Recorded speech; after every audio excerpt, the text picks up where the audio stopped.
অন্তর্বর্তীকালীন সরকারের প্রধান উপদেষ্টা অধ্যাপক ড. মোহাম্মদ ইউনূস বলেছেন, আইয়ামে জাহিলিয়াত প্রতিষ্ঠা করে গেছে আওয়ামী লীগ সরকার। যারা এমন অপরাধের সঙ্গে জড়িত তাদের সবার বিচার করা হবে। ১২ ফেব্রুয়ারি বুধবার দেশি বিদেশি গণমাধ্যম কর্মী ও ভুক্তভোগীদের নিয়ে আয়নাঘর পরিদর্শন শেষে একথা বলেন তিনি।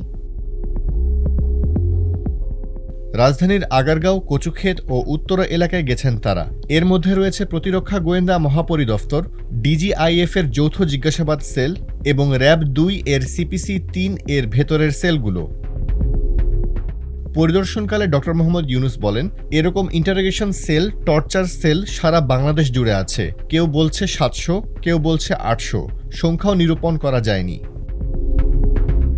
গত ৬ ফেব্রুয়ারি বৃহস্পতিবার উপদেষ্টা পরিষদের বৈঠকে প্রধান উপদেষ্টার আয়নাঘর পরিদর্শনের সিদ্ধান্ত গৃহীত হয়।